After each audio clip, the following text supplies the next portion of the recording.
কালিয়াচক ১ নম্বর ব্লকের অন্তর্গত নাওয়াদা যদুপুর গ্রাম পঞ্চায়েতে আইএসএফ প্রধানের বিরুদ্ধে উঠল বিস্ফোরক অভিযোগ। পঞ্চায়েতে একাধিক সদস্যদের অভিযোগ, কোনো মেম্বার এবং সঞ্চালককে না জানিয়ে পঞ্চায়েত প্রধান নিজের ইচ্ছে মতো পুরনো টেন্ডার বাতিল করে নতুন টেন্ডার করেছে।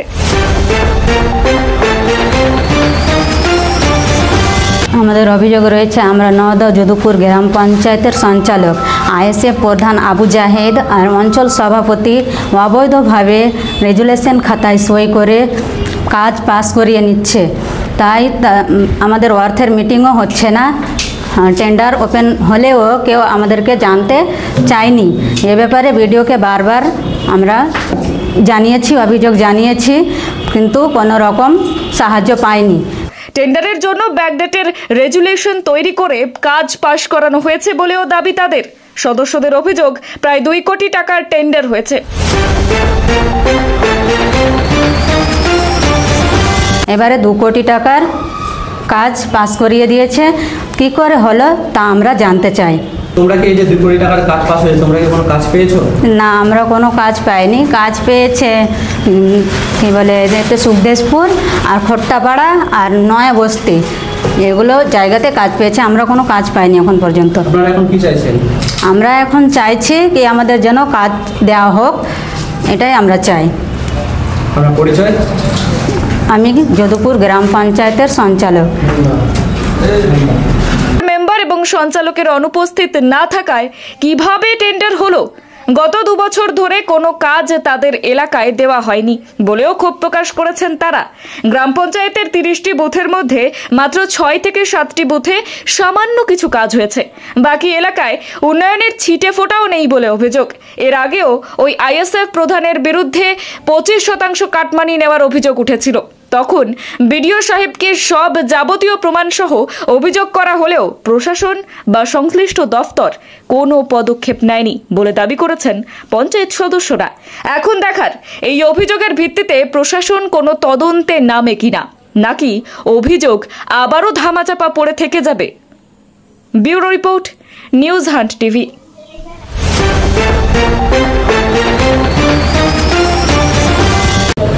আমাদের নাওয়াদা যদুপুর গ্রাম পঞ্চায়েতে দীর্ঘ 2 বছর থেকে আমাদের কাছে আমাদের যে মেম্বাররা রয়েছেন, সঞ্চালকরা রয়েছেন, তারা প্রতিবারই যখনই টেন্ডার হয়, ওপেন হয়, তখনই তারা আমাদের কাছে অভিযোগ জানায় যে আমাদেরকে জেনারেল মিটিংয়ে ডাকা হয় বটে, কিন্তু অর্থ উপসমিতির মিটিং থেকে শুরু করে টেন্ডার পাস এসব জায়গায় আমাদের কোনোভাবে ডাকা হয় না, আমরা জানতেও পারি না।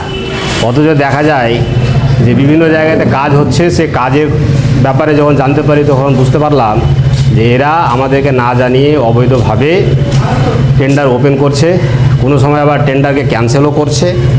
তো এই বিষয়ে আমরা দলগতভাবে বিডিও অফিসে বিডিও সাহেবকে জানিয়েছি একাধিকবার, কিন্তু তার পক্ষ থেকে কোনো রকমের কোনো ব্যবস্থা এখনও পর্যন্ত গ্রহণ করা হয়নি।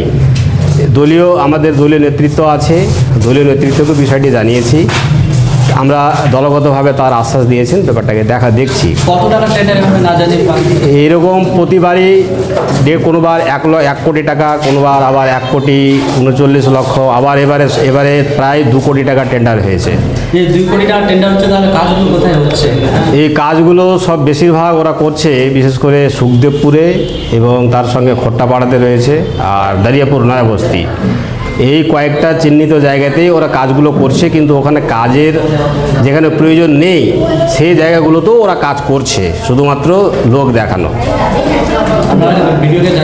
আমরা ভিডিওকে বিষয়টা একাধিকবার জানিয়েছি, আমাদের কাছে সমস্ত রিসিভ কপি রয়েছে, কিন্তু বিডিও সাহেব এখনও পর্যন্ত কোনো পদক্ষেপ গ্রহণ করেনি।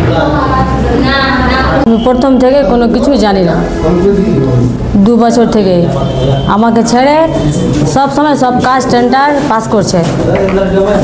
এখন কি চাইছেন আপনারা? এখন কাজ চাইছি। কারা এগুলো করছে? এগুলো করছে পঞ্চায়েতের মধ্যে কিছুটা লোক এরকম করছে।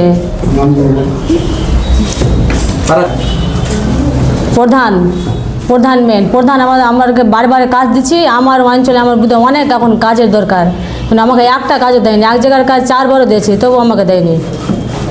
সে রাস্তা দিয়ে আজকে আমি মাটি ফেলাম, মানুষ যেতে যাতায়াত করতে পারে না, ওই জন্য এই ব্যাপারে কি ভিডিওকে জানিয়েছেন?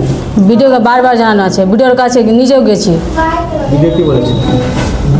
ভিডিও বলছে ভিডিও এখন পর্যন্ত কিছু করে দেয়নি। এই পঞ্চায়েতে যে এই যে সব টেন্ডার পাস হচ্ছে, আপনারা কি কোনো সময় পঞ্চায়েতে কি অভিযোগ করেছেন প্রধানকে? করেছি। কি বলেছে? ওই তো আমাদের কাজই দেয় না, আমাদের কাজকে সাইডে রেখে দিচ্ছে বাদ। আপনার পরিচয়? আমি নওদা যদুপুর গ্রাম পঞ্চায়েতে শিল্প পরিকাঠামোর সঞ্চালক।